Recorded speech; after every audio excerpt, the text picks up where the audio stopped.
Eu quero convidar você a abrir sua Bíblia, por gentileza, no Evangelho de Mateus, no capítulo 4. E nós vamos ler juntos do verso 1 até o 4. E esse texto vai ser tanto o nosso ponto de partida, como vai ditar o tom da nossa reflexão aqui. Mateus capítulo 4, de 1 a 4, eu vou ler na Nova Almeida atualizada. A seguir, Jesus foi levado pelo Espírito ao deserto para ser tentado pelo diabo.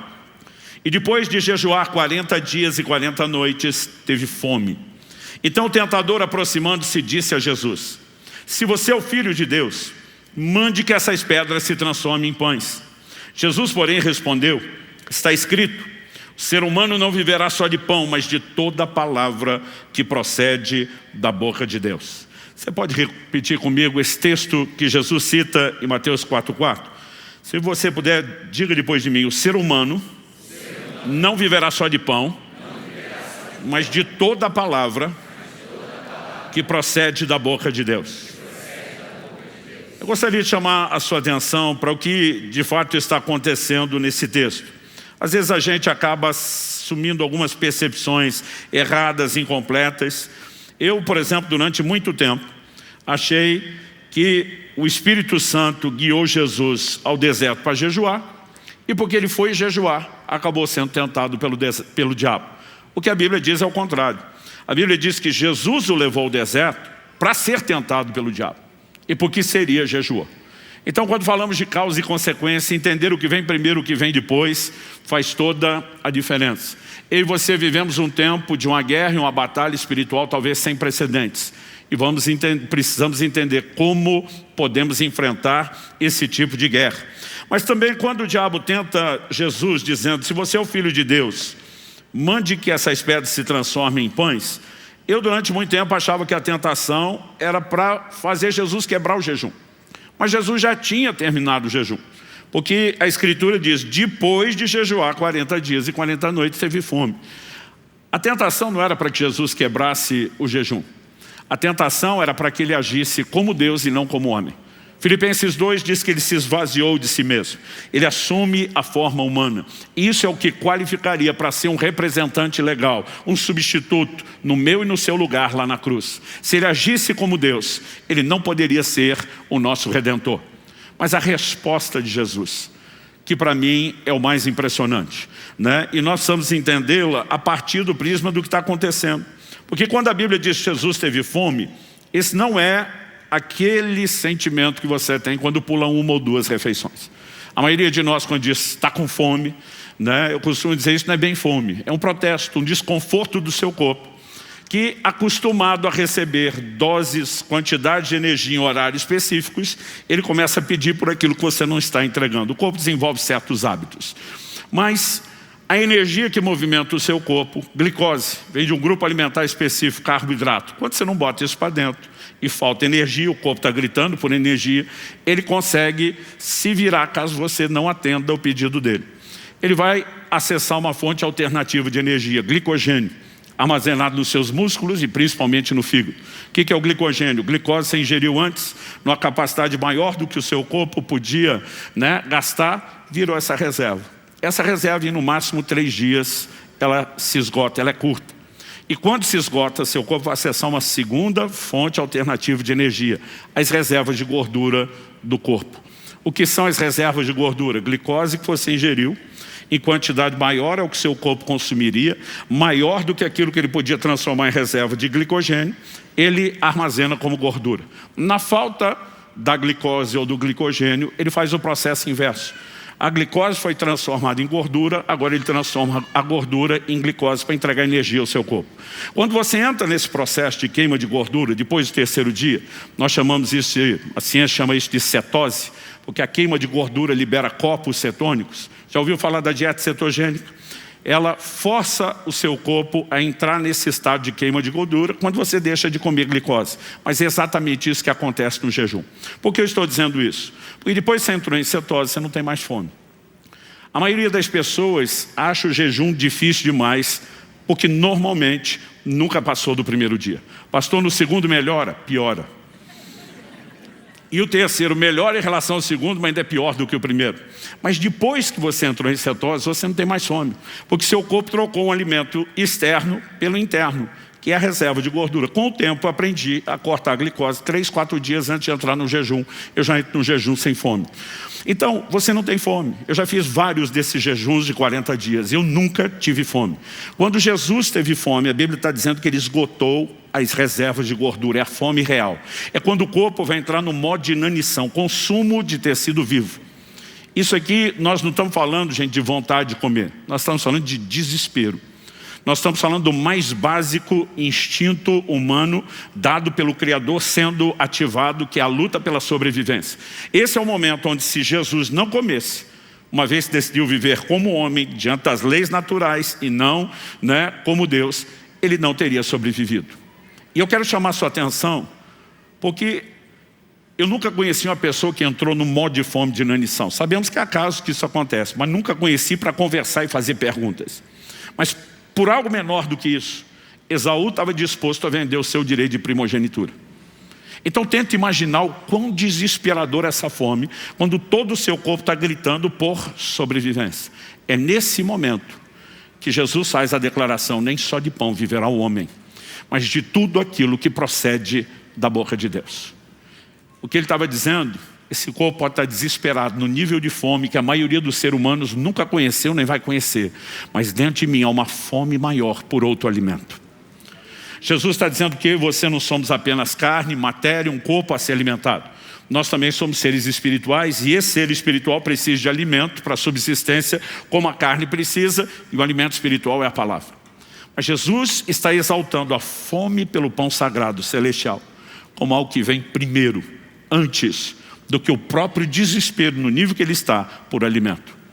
Isso tem me levado a fazer um questionamento: fome de quê está regendo ou guiando a minha e a sua vida? Uma pergunta importante. Há 3 anos atrás, exatos 3 anos atrás, eu estava pregando aqui pela primeira vez esse assunto que Deus trouxe muito forte ao meu coração, enquanto me levou a escrever o livro A Cultura do Jejum. Porque muitas vezes nós não percebemos o como a fome natural está afetando não é apenas o padrão de saúde das pessoas, mas a própria vida espiritual.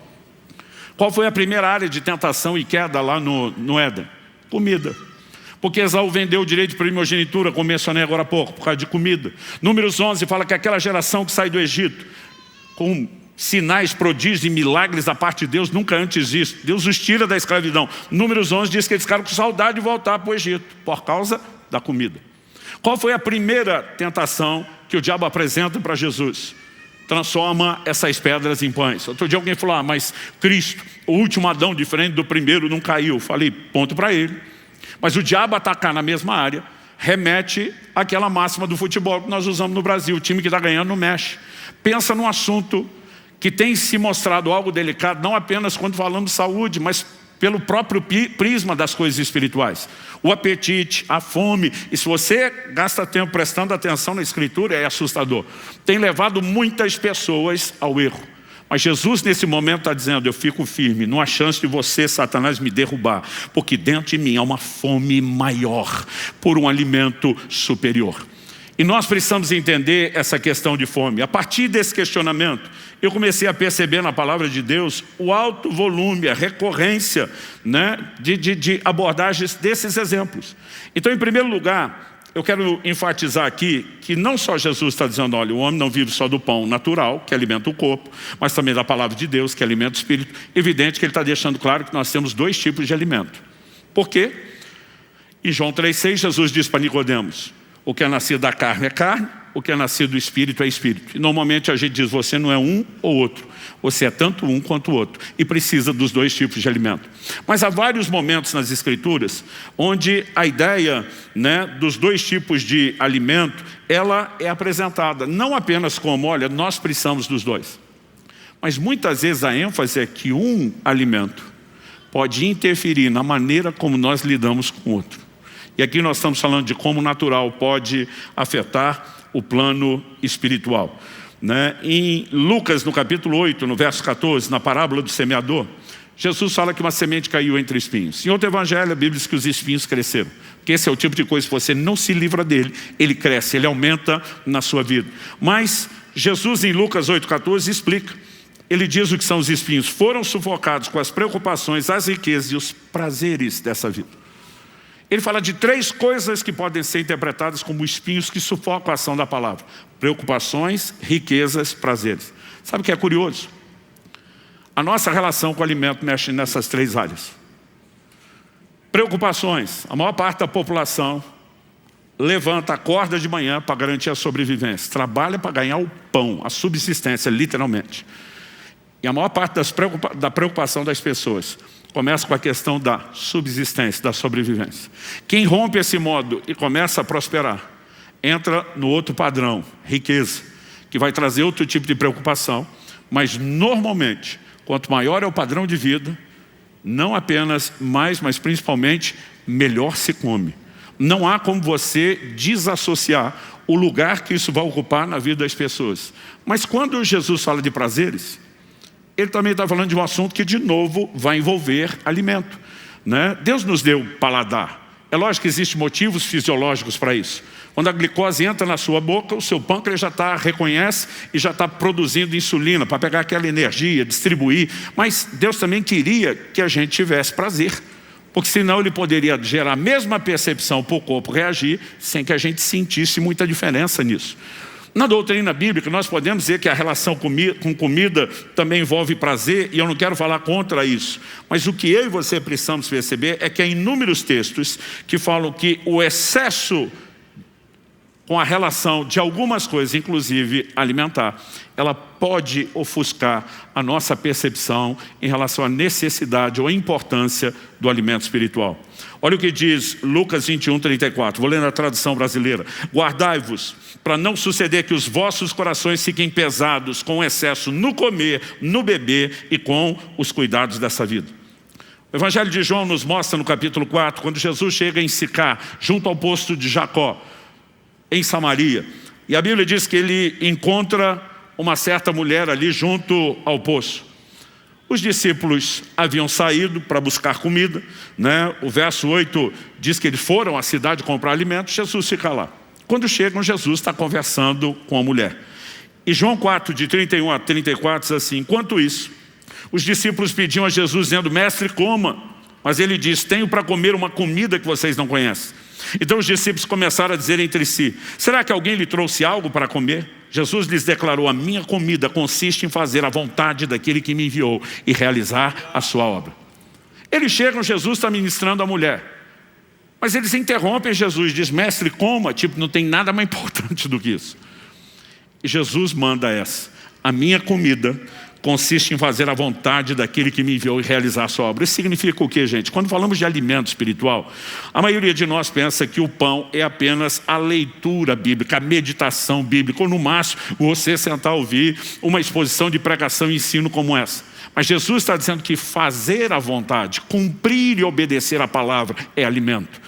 Ele está dizendo isso para mim, vem em primeiro lugar, né? E esse é o momento onde os discípulos têm dificuldade de entender o que Jesus está falando. Ele vai ter que chamar a atenção deles, levante os vossos olhos. Vocês precisam ver os campos brancos. Mas evidente que na forma como Jesus está apresentando, né, a declaração dele, o ensino, o confronto, a orientação aos discípulos, ele quer que eles percebam que existe algo mais importante do que apenas comer. Repito, não estamos dizendo que eu e você não podemos ficar empolgados. Deuteronômio 8:10 diz, vocês comerão, se fartarão, louvarão o nome do Senhor seu Deus. A maioria de nós agradece a Deus antes de comer. Eu espero que você faça isso, porque é parte da doutrina bíblica, né? Paulo fala de receber os alimentos que Deus criou com ação de graças. Nós precisamos ser gratos a Deus. Mas a Bíblia também fala de louvar depois. Ontem, por exemplo, foi um dia que depois do almoço eu louvei a Deus o dia inteiro pelo almoço, né? Porque pensa na comida que estava boa. Não existe nenhum problema em que você aprecie, em que você se deleite. Aliás, em Neemias 8:10, que a gente costuma pegar só a parte, a alegria do Senhor é a vossa força, se você olhar o texto inteiro, a Bíblia diz,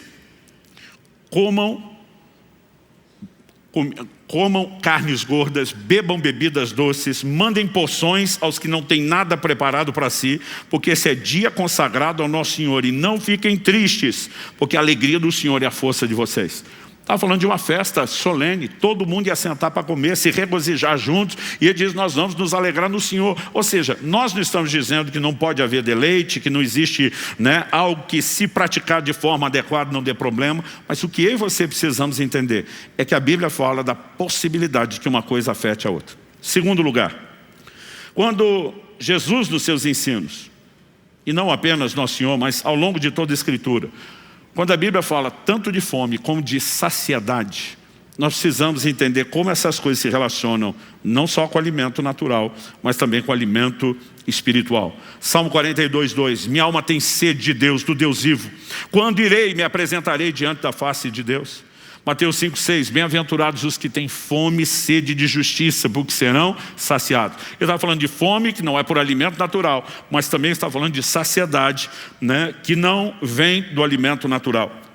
Em João 6,35, Jesus diz, eu sou o pão da vida. Quem vem a mim jamais terá fome, quem crê em mim jamais terá sede.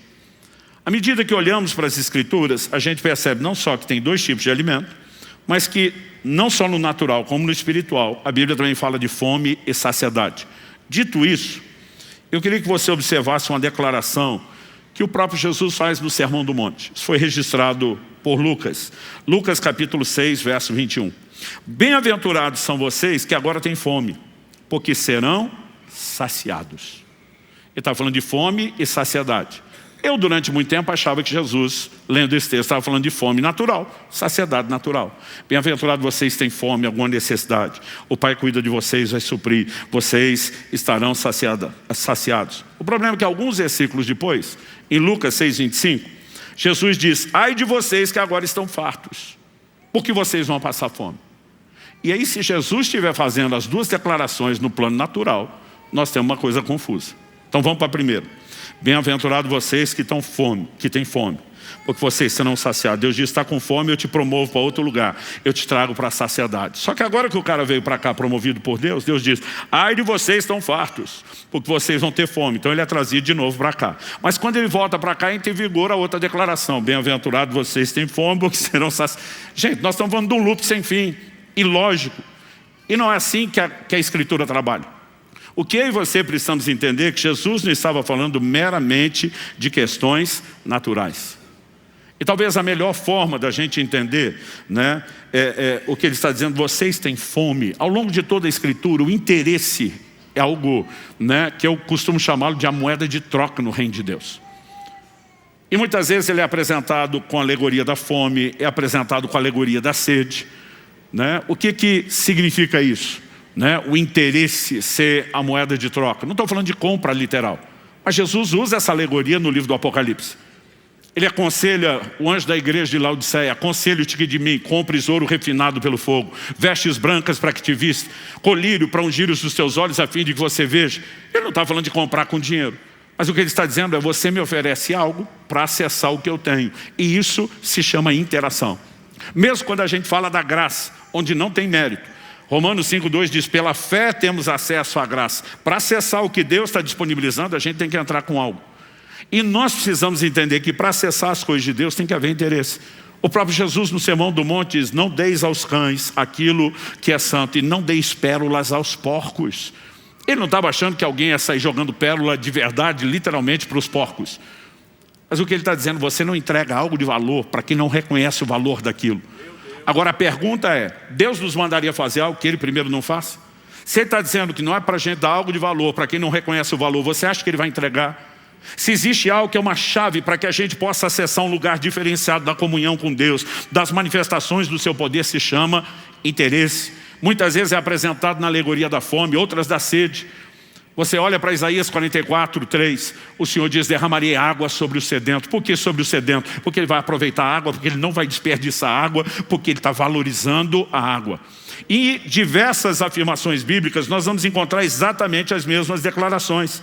Como por exemplo Isaías 55:1. Ah, todos vocês têm sede, venham às águas. Vocês têm dinheiro, venham, comprem e comam. Sim, venham e comprem, sem dinheiro e sem preço, vinho e leite. Como é que se compra sem dinheiro? Normalmente, para quem não tem dinheiro, a gente diz que é o 0800, o vulgo na faixa, é doação.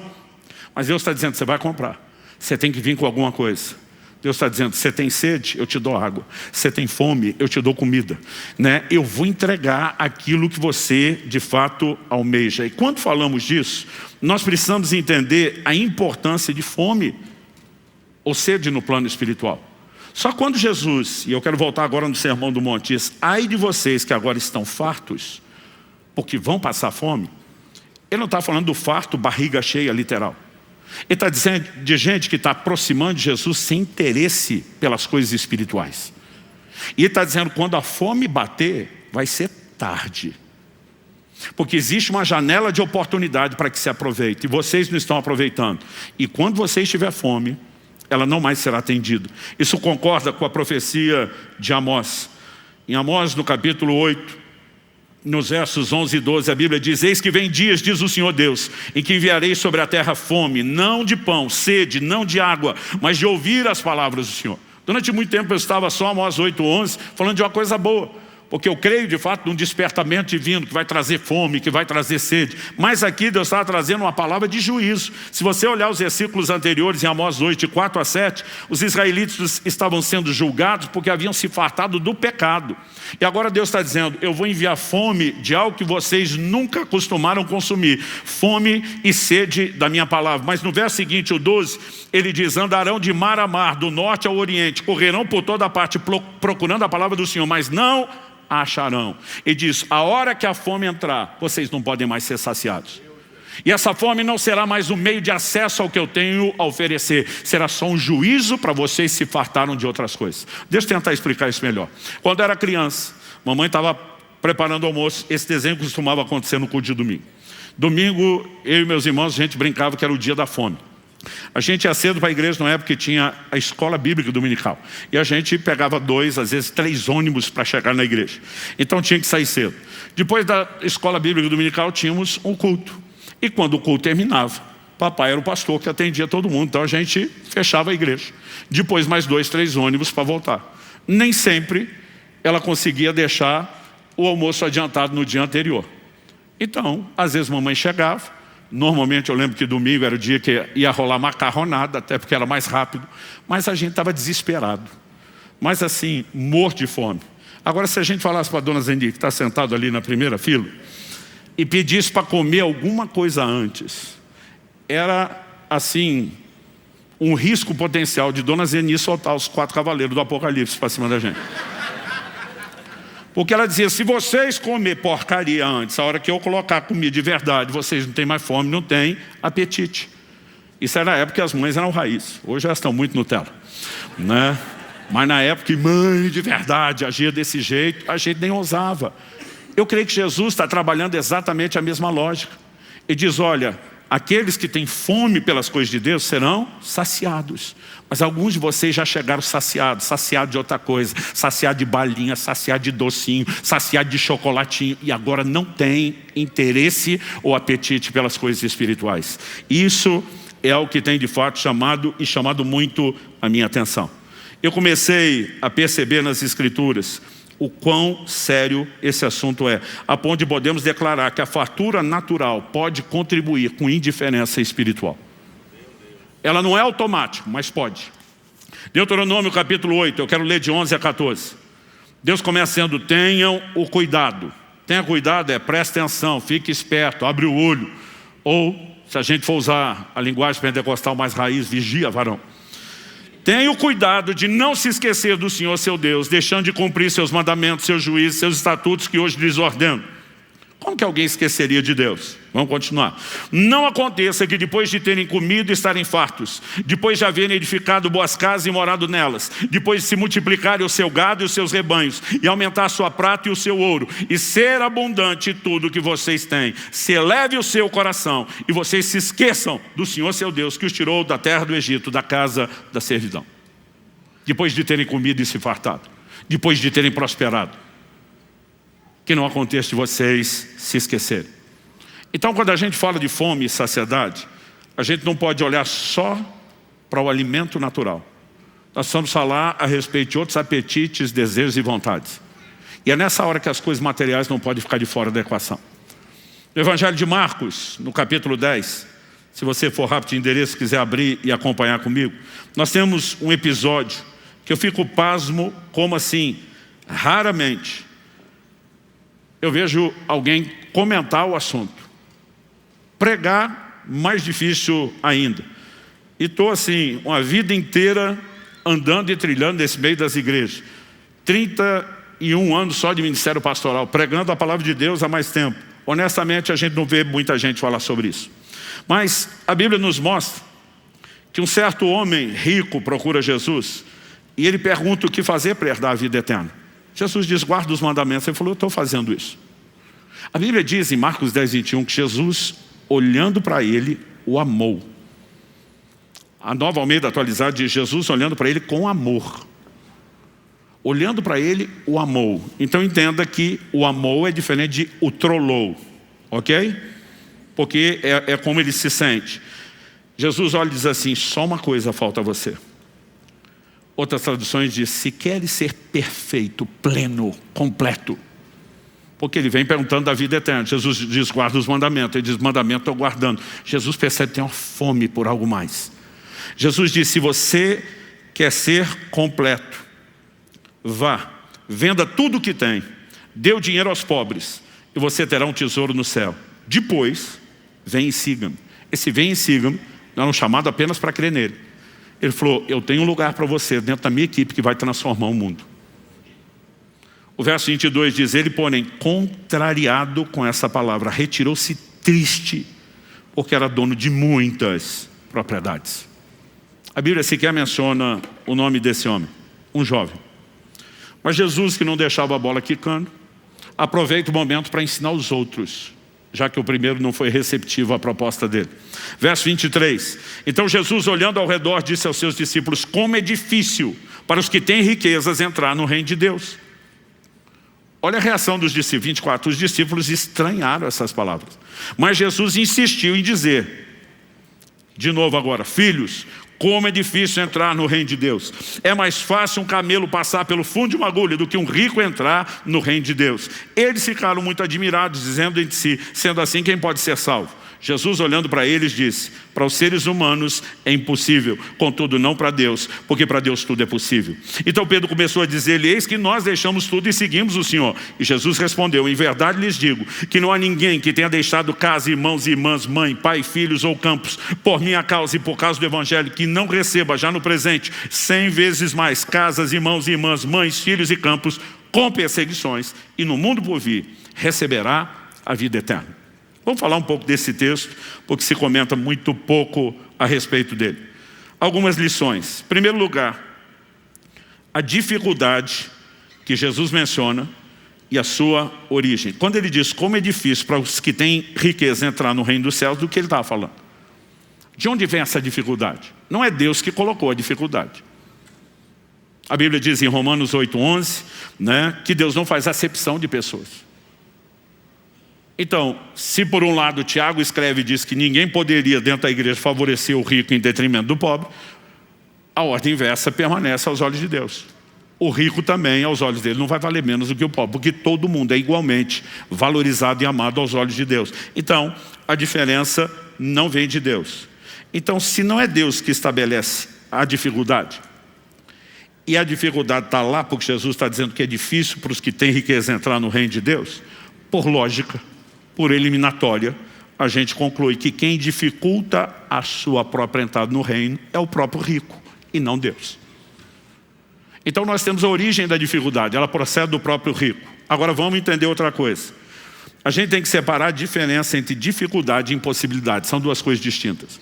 Quando Jesus começa a falar da dificuldade de alguém ser salvo, os discípulos já dizem, desse jeito ninguém vai ser. Jesus, ei, o que é impossível para o homem, é possível para Deus. Jesus estava falando o quê? Eu não estou falando de impossibilidade, porque nós servimos o Deus do sobrenatural, o Deus que transforma impossibilidades em possibilidades. Jesus está dizendo, dificuldade é uma coisa.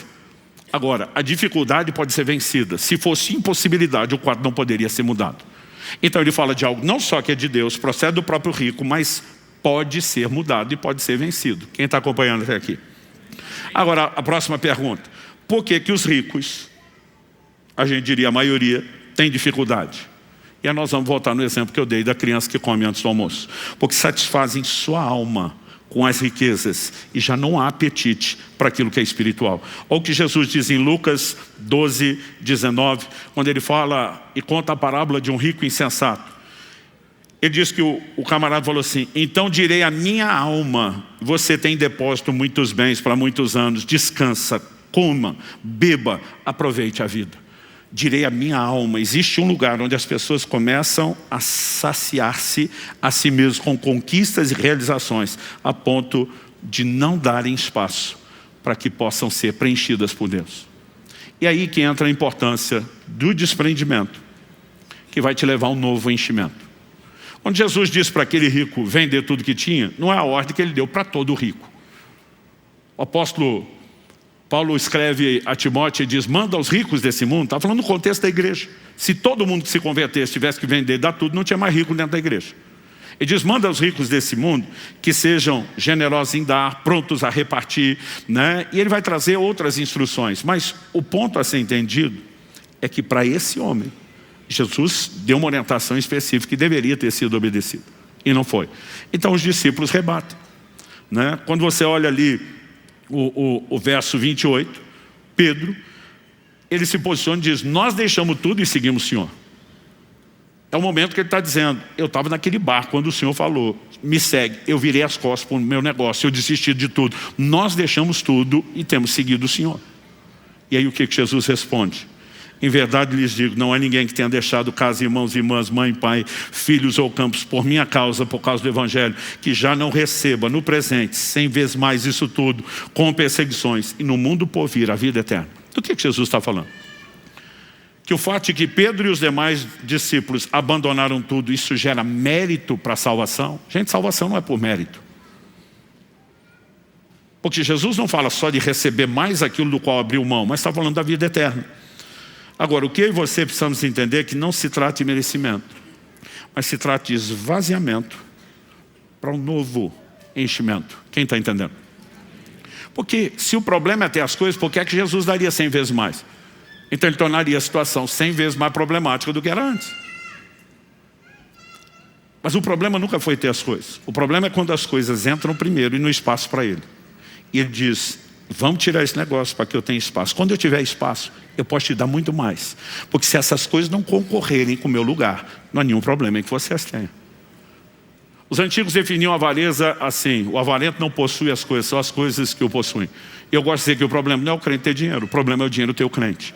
É quando nós falamos de saciedade. É quando nós falamos de um lugar onde nós colocamos nossa confiança, onde nós colocamos realização.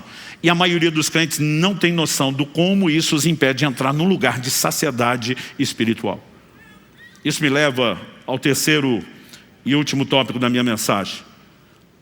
Qual é o poder da abstinência na prática da vida cristã?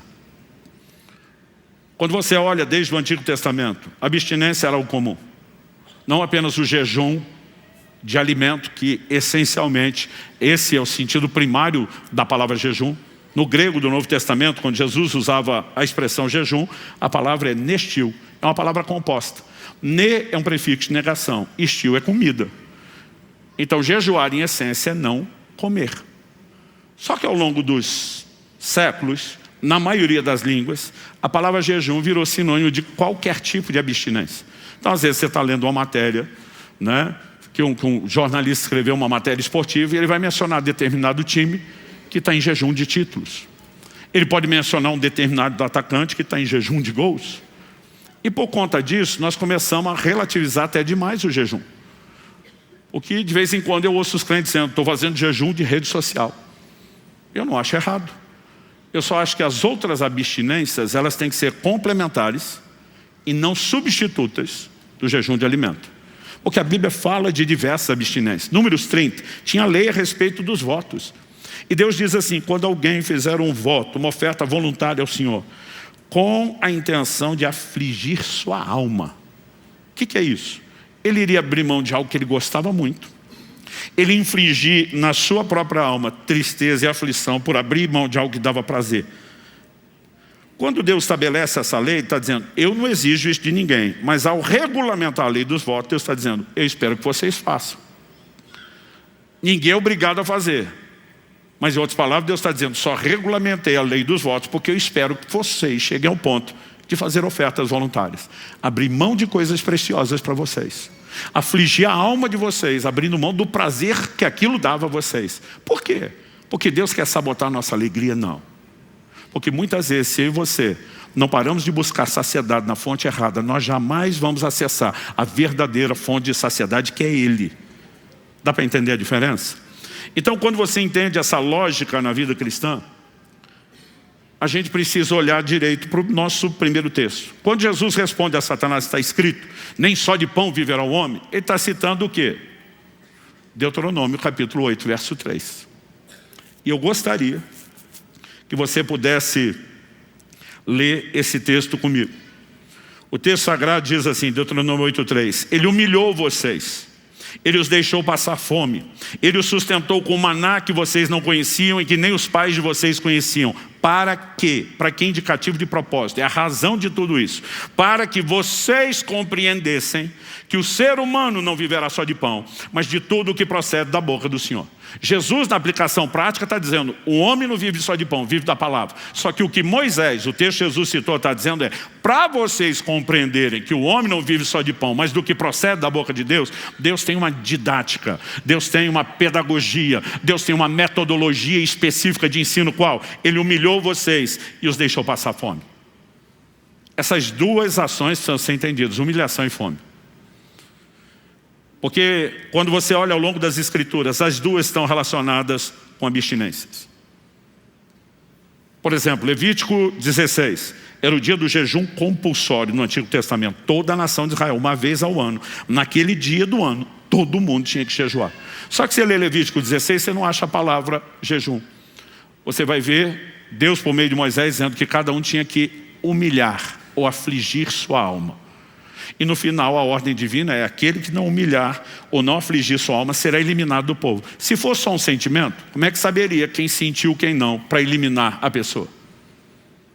É no livro do profeta Jeremias e depois num registro de Lucas no livro de Atos que você vê duas alusões, uma no Antigo e uma no Novo Testamento ao dia da expiação, chamando ele de o dia do jejum.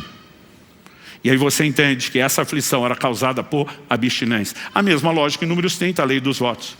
Quando alguém fizer algum voto com o qual quiser afligir sua alma. Está falando de abstinência, embora ali não seja alimentar. E aí o que eu e você precisamos entender é que a abstinência, ela tem o poder de abrir os nossos olhos, a nossa percepção, para aquilo que realmente tem valor. E eu tenho batido nessa tecla há um tempo. Eu comecei a jejuar cedo na minha caminhada cristã. Aos 15 anos de idade, fiz meu primeiro jejum. Uma refeição só, não foi nem o dia inteiro. Ainda com medo de morrer, eu e os amigos fizemos, enchemos o bucho de refrigerante. Embora uma refeição para adolescente está quase igual um dia para certos, né, alguns de nós de outra idade. Mas eu lembro que o meu interesse foi crescendo cada vez mais pelo jejum. Aos 18 anos de idade já fazia de 3 a 7 dias na água quase todo mês. E ao longo dos anos eu fui crescendo nessa prática. Então, ao olhar para trás, eu não posso dizer para você que eu fui omisso ou negligente no jejum. Mas se eu tivesse entendido antes o que eu entendi há 3 anos atrás, quando Deus falou comigo exatamente o que eu estou compartilhando com vocês, eu posso dizer uma coisa, eu teria jejuado muito mais. Eu lembro quando preguei essa mensagem aqui na igreja 3 anos atrás, eu fiz uma promessa. Eu falei, primeiro, eu prometo a vocês, vocês vão me ver jejuar como nunca viram na minha vida. Abril agora, eu estou indo para o meu 10º jejum de 40 dias. Eu falei, segundo, eu vou perturbar vocês, como eu nunca fiz, ensinando, pregando sobre jejum de tempos em tempos. Às vezes são mensagens diferentes, às vezes o mesmo assunto com outra roupagem, e às vezes vai ser repetição, como estou fazendo hoje. Porque nós precisamos entender o impacto que isso tem. O jejum tem tanto a ver com fome como humilhação. Aliás, outro dia um falou, não, pastor, eu não gosto de jejuar. Eu falei, por que não? Ele falou, porque eu tenho fome. Falei, a ideia é essa, para quem vai praticar jejuns prolongados com mais frequência, dá para driblar a fome, entrar em cetose antes, mas não tem como você driblar o outro elemento, humilhação. Outro dia um falou, não, pastor, eu não gosto do jejum porque a gente fica triste. Eu falei, o que você acha que significa humilhar a alma? Passar o dia inteiro sentado rindo? Eu falei, agora, a humilhação ela dura um tempo. Porque enquanto você está na fase do esvaziamento, há desconforto. Mas a hora que você entra na fase do enchimento, há deleites inimagináveis esperando por mim e por você. E nós vamos ter que saber fazer a distinção. Daniel, no capítulo 10, no verso 12, a Bíblia diz que o profeta dispôs o coração a se humilhar na presença do seu Deus. Está falando do jejum. Jejum é humilhação. Existe desconforto, principalmente no início ou nos jejuns menores, sempre. Mas o jejum também tem a ver com fome. Isso significa que a receita de Deuteronômio 8, que Jesus cita no seu jejum, de humilhação e fome, ela é parte de um princípio espiritual. Muitas vezes a importância de abstinência é para que a gente se desligue da percepção de certos deleites inferiores e a gente consiga acordar para a percepção de deleites superiores. Em 1 Coríntios, no capítulo 7, Paulo deixa claro no versículo 1, quando ele diz, cada homem tem a sua própria esposa, cada mulher tem o seu próprio marido. E ele vai dizer, porque qualquer envolvimento entre homem e mulher fora do casamento, ele classifica de imoralidade. Mas dentro do casamento, Paulo deixa claro que a intimidade física, a relação sexual, é dádiva de Deus e não é só para procriação, é para prazer, é para deleite. Porque no verso 5 ele vai dizer assim, não se privem um ao outro, a não ser, ele vai dar a única exceção, por um pequeno período de tempo, se os dois estão de acordo, e ele dá um motivo, a fim de vos dedicardes à oração. Ele diz, não sendo essa exceção, não se privem, não se neguem. Traduzindo, Paulo está dizendo, tem que ter avivamento nessa área também. Agora ele está dizendo, só existe um motivo para uma pausa nisso. É quando vocês resolvem se dedicar à oração. A palavra dedicar não significa que quando o casal está vivendo o avivamento da intimidade deles, eles não possam orar. Mas está dizendo aqui, você está nas águas rasas. Se você quer entrar em águas profundas, é bom parar de encher sua alma com balinha, com docinho, com chocolatinho, antes da verdadeira refeição ser servida. Eu tenho contado ultimamente algo que me aconteceu há uns 2 anos e meio atrás. Um pastor me perguntou, o que tem te levado com tanta frequência a esse lugar do jejum? Frequência, recorrência, paixão, intensidade.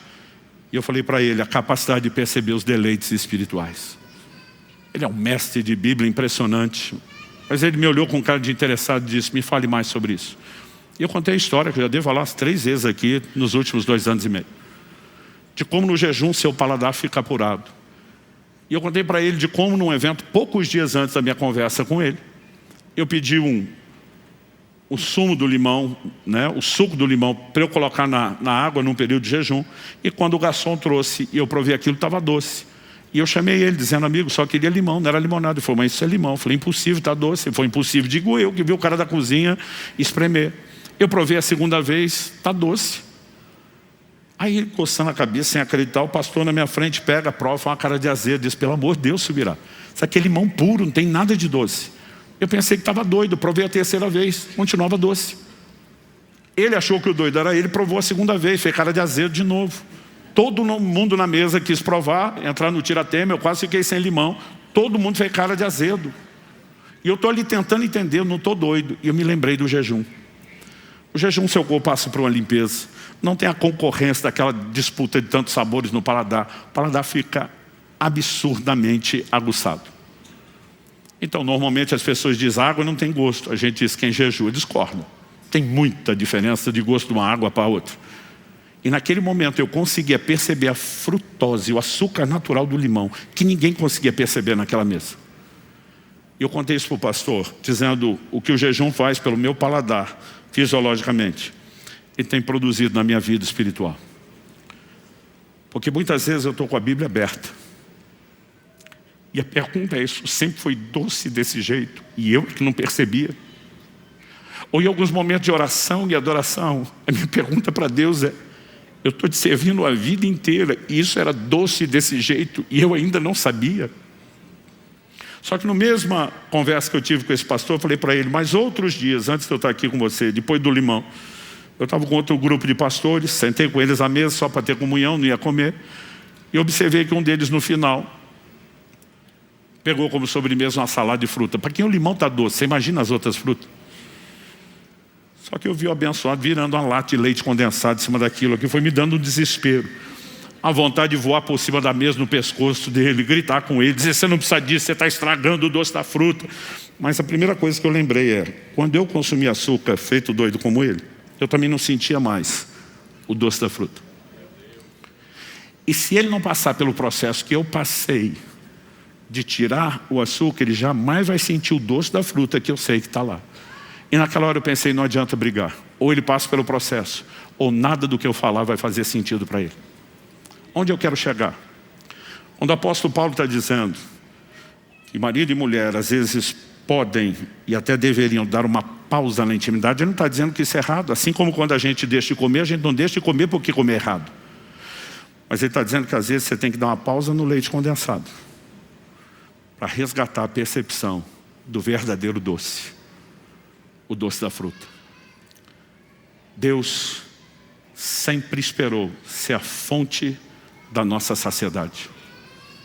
E de alguma forma o ser humano busca tudo, às vezes mesmo servindo a Deus, mas nós sempre temos uma busca complementar, tentando encher nossa alma com outras coisas. E nunca haverá saciedade verdadeira. Tudo aquilo que a gente acha estar saciando está apenas nos distraindo de realmente usufruir algo diferenciado que é em Deus. Eu sei que quando a gente fala do sobrenatural, quando estamos falando nesse fim de semana, a maioria só pensa nos milagres, nas intervenções de Deus. Mas nos últimos anos, meu grande desespero pelo sobrenatural é ter mais acesso à presença dEle, entrar nessas águas mais profundas. E à medida que eu e você começamos a pausar essas coisas, a gente percebe que muitas vezes se forçar a ter fome, se forçar a se privar de uma certa saciedade no natural, vai permitir que você entre num nível de reconhecimento e percepção da verdadeira fome, a fome por Ele. Eu lembro que 2 anos atrás minha mulher olhou para mim, depois de uma experiência que eu tive de entrar num lugar de deleite de Deus que eu nunca tinha experimentado. Ela olhou para mim e falou: você está em crise? Eu falei: estou. Ela falou: a crise dos 50, eu já estava com 50 anos. Eu falei: não, eu cheguei aos 50 sem crise. Eu falei: a gente está vivendo a melhor fase em tudo. Nosso casamento, nossos filhos crescidos, casados, a adolescência, nos tornamos avós, a igreja. Eu falei: não tem área que a gente olhe que a gente não esteja vivendo o melhor momento. Falei: até financeiramente. As primeiras décadas, esse ano vamos completar 30 anos de casamento, falei, era só a semeadura. Agora que a colheita começou. Ela falou: então qual é a crise? Eu falei: amor, durante anos a gente quis tanta coisa que a gente não podia. Ela falou: é verdade. Eu falei: agora que a gente pode, eu não quero mais. Ela falou: deve ser um sinal de maturidade. Eu falei: tomara, porque senão é autossabotagem. Ela falou: mas qual é a crise? Porque está tudo bem você não querer mais. Eu falei: a crise é ficar pensando por que é que nós perdemos tanto tempo querendo essas coisas, achando que elas nos satisfariam, para agora só depois de perceber que a gente pode ter acesso, que elas nunca vão gerar preenchimento. Eu não estou dizendo que elas não possam ser desfrutadas, mas elas têm que ser botadas no seu devido lugar. Eu falei: a gente podia ter usado muito melhor a verdadeira fonte de preenchimento do que a gente estava usando antes. Mas a gente estava distraído, preocupado, desejando, sonhando em ter essas coisas, como quem pensa: o dia que a gente alcançar, nossa vida vai ser melhor. Nós vamos ter mais alegria ou realização. Deixa eu te dizer, esse é um grande engano. E há uma voz vinda do coração de Deus, do trono de Deus nesse tempo. Ele não está nos chamando apenas para jejuar, para quebrar a força da carne. Não está nos chamando apenas para nos tornar mais sensíveis e nos preparar para as experiências com o sobrenatural. Existe algo mais forte do que isso. O jejum quebra o centro de gravidade. O centro de gravidade da terra puxa para baixo. O centro de gravidade do reino de Deus para cima. Buscar as coisas que são do alto, pensar nas coisas que são de cima. Quem começa a entrar nesse lugar com frequência, com recorrência, com intensidade, ele quebra o centro de gravidade da terra. Ele tem outro centro de gravidade. Ele passa a ser atraído por outros valores. Ele passa a ter outro tipo de fome e de sede. E ele tem um nível de saciedade que ninguém vai conseguir entender, porque é impossível explicar para quem não experimentou. E eu quero que você fique em pé para parecer que está acabando.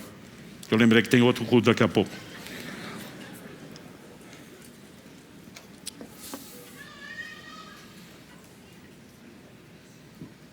O apóstolo Paulo diz: o que para mim era lucro, eu considerei perda. Ele diz: na verdade tenho todas as coisas, considero tudo como perda, por causa da sublimidade do conhecimento de Cristo Jesus, meu Senhor. Por causa dele perdi todas as coisas e as considero como lixo para ganhar Cristo. Ele não está falando só de coisa ruim, gente, de pecado, de problema. Aqui Paulo está dando perdido em tudo, até as coisas boas da vida. Ele diz: isso é lixo, isso não vale nada. Ele não está dizendo que você não pode usufruir. Ele está dizendo: antes era importante, antes eu dava valor, elas tinham muito valor. Mas quando eu entrei e acessei a sublimidade do conhecimento de Cristo Jesus, e eu descobri esse nível de importância e valor, comparado com esse novo entendimento, aquilo que antes parecia importante, desvalorizou, perdeu a importância. Em outras palavras, Paulo está dizendo: eu estou me lixando para essas coisas. E uma das maiores crises dos últimos anos começaram a ser marcado pelo jejum frequente. É que as coisas materiais perdem absurda e inexplicavelmente o seu valor. Elas não te atraem, elas não te preenchem. Muitas vezes eu li o livro do Eclesiastes e não conseguia entender a mensagem. Eu pensava: Salomão teve tudo que teve para terminar depressivo. Quando ele está dizendo tudo é vaidade. O homem que está falando foi o homem que mais acessou deleites. Não importa se você vai falar de riqueza, de fama, de qualquer coisa. E basicamente ele termina dizendo: é tudo vaidade, é tudo distração. A saciedade está em outro lugar. Mas para chegar nela, nós vamos ter que resgatar a fome.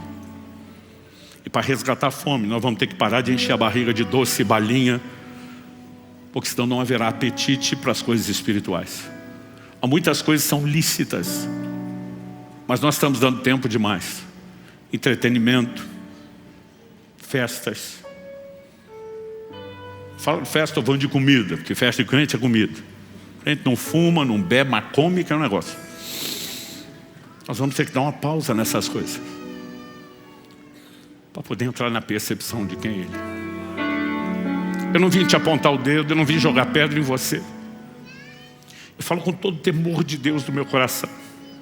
Um desespero dentro de mim. E a nossa oração tem sido: Deus, talvez nós não vamos acessar esse lugar de fome sem aprender a prática da abstinência. Mas à medida que nós vamos nos exercitando nisso com regularidade, algo vai mudar, porque isso é parte da didática divina, para que vocês compreendessem que o homem não vive só de pão, mas de tudo que sai da boca de Deus. Essa didática ainda funciona. E eu quero te convidar a usar mais isso. Eu sei que está em cima, nós vamos fazer um grande movimento, no mínimo com os pastores das alcances e próximos de nós, no mês de abril, para um tempo de jejum.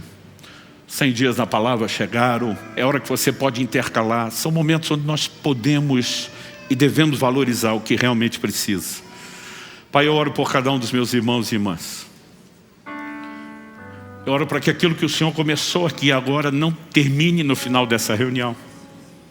Eu oro que nenhum de nós te trate como uma torneira a ser fechada ou um interruptor a ser desligado ao final deste culto. Eu oro que aquilo que o Senhor começou continue. E não só continue, eu oro que cresça, que ganhe espaço dentro de cada um de nós e que cumpra o seu pleno propósito. Nós te agradecemos não apenas pela palavra, que gera instrução, que provoca a nossa própria fé e uma resposta ao Senhor, mas que externa o seu convite amoroso de um Deus que anseia nos encher e preencher como nada nessa terra jamais poderá nos preencher. Mesmo aquelas boas coisas que o Senhor mesmo nos presenteou. Nós oramos por um novo tempo de despertar. Nós oramos por uma fome espiritual nunca antes experimentada no nosso meio. Nós oramos por sede pelas coisas de Deus de uma maneira como nunca antes vivenciamos. Nós oramos por dias de despertamento. Nós oramos por dias de percepção ao teu chamado para um lugar mais profundo, onde não apenas veremos mais milagres, mas também onde teremos uma comunhão maior e experiências maiores. Nós clamamos por isso em nome de Jesus e para a glória de Deus. Se você crê e concorda, diga amém. Se você recebe essa palavra, diga eu recebo em nome de Jesus.